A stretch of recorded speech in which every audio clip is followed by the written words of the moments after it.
Hello, my name is Professor Ola, and I'm your instructor for this course. I'm really excited to be here at Purdue and with all of you.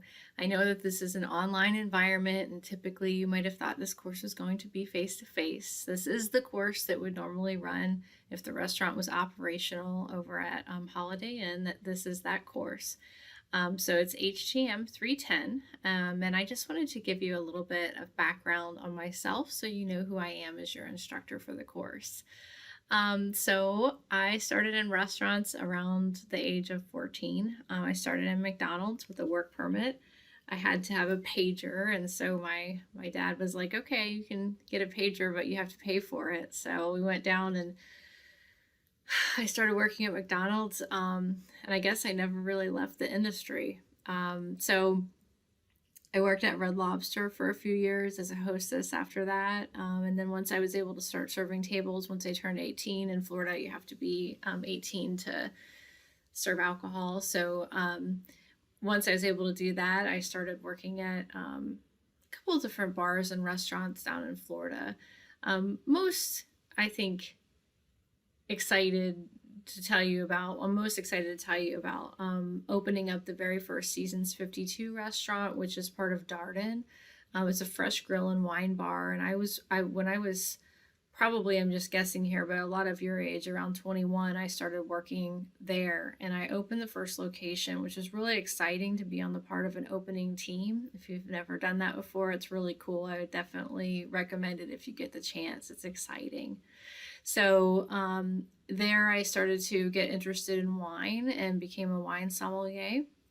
So during this time, I was also in college at University of Central Florida, actually studying psychology, and I was going to be working in criminal justice was what I wanted to do. And basically, when I graduated, I had an opportunity to go work in restaurants as a dining room manager. It was at this really beautiful country club called the Golden Bear Club at Keens Point, and it was beautiful. And I managed two different dining operations there, a fine dining room, and then a bar that was attached. It also had food, so like a casual bar food place after you play golf, basically, if you can imagine. And so one of the members there was opening up a restaurant concept in downtown Orlando, and she actually hired me to be the assistant general manager. So from there, I went and opened up Urban Flats, which was a restaurant. Again, it had an extensive wine list and flatbread wine company. This is about 2007. And of course, the recession happened, and it was a tough time for a while, which we'll talk about in some probably other videos that I'll make for you, most likely. Because it was an interesting time to manage, and there's a lot of parallels between what's happening with COVID and what happened to us at that time. So anyway, it was a great experience. Shortly after that, I got my own store, so I was general manager of a location in Heathrow of Urban Flats, and then I became regional beverage director after that and wrote the corporate wine list, which was really cool. So I'd love to share that stuff with you.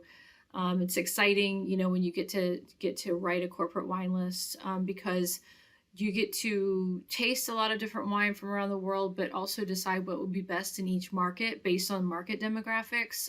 So even though it's a corporate wine list, there's still like about 10% of flexibility that you can assign to it. So it was really cool. So after that, one of my friends called me that there was an opening at the JW Marriott Orlando Grand Lakes, which is a beautiful property. It has about 1,000 rooms, and they needed a safety and sanitation specialist or supervisor, I guess, technically the title. And so I went after it, and I got that job. And this is about 2010, 2011. And excuse me, I loved it. So I was responsible for the HACCP and food safety and all of the lawsuits and resulting litigation. I pulled the data from the restaurants for that and provided whatever they needed. If guests reported ill, if they thought they had a foodborne illness, which of course that doesn't necessarily mean that that's what they had. Something like norovirus, for example, can present as a foodborne illness, but it would have the same symptoms if you got it just by touching the same surface that someone else did, much the way coronavirus can happen. Although coronavirus is not known at this point to be from transmission in food, where norovirus is. So anyways, so that was a cool job. And then from there, the Orlando World Center Marriott, which was the largest at the time, the largest branded Marriott in the world. It had 2,000 rooms and about 11 or 13 different restaurants. They had that same type of position open up, and I went over there. And boy, was it fun. Very busy restaurants. The banquet facilities was 500,000 square feet, so we could serve up to 10,000 people at a meal, which was just a whole new world and really exciting. Those of you that are thinking about events and things, this is the type of property that you probably just love to work at. It was really neat.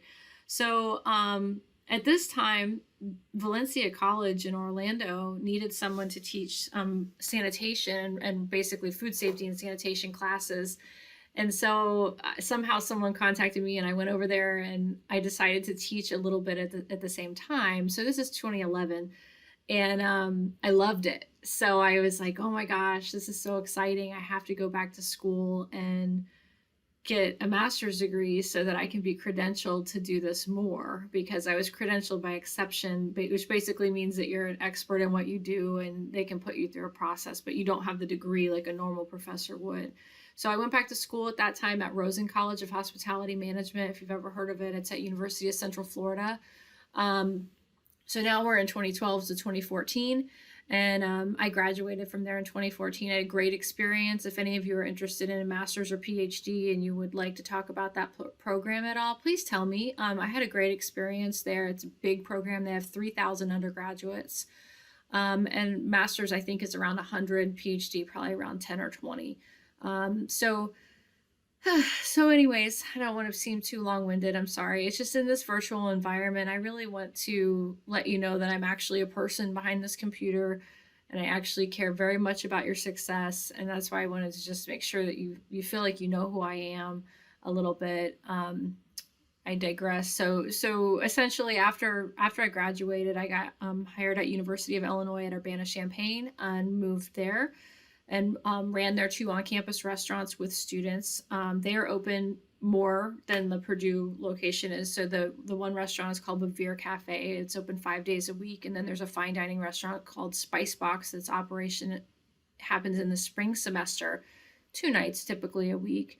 And so from there was a academic chair position in Florida that I moved down to and worked in St. Petersburg, Florida, to right on the beach area, to be a academic chair and to oversee multiple programs, including hospitality, and be a part of their College of Business. So that was a really awesome role that I got to do. I did that for a few years. So from there, that's the job that I came here to Purdue with. When this position opened, I was so excited to put my name in the hat, and I never thought that I would be here with you today, but it worked out. And so I just want to let you know that you might be uneasy about it being online. You might feel concerns. If you have questions, please reach out to me. I am here for you.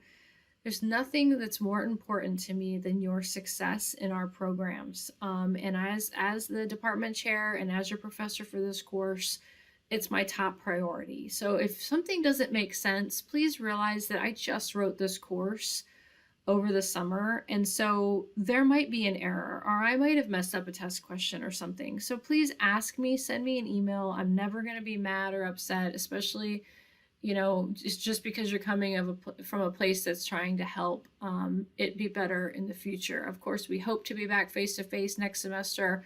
It's so hard to know what's going to happen. So at this point, I'm just planning to try to make the best course. So I hope you enjoy it. And again, if you have questions, please let me know. Send me an email. That's the fastest way to get a hold of me.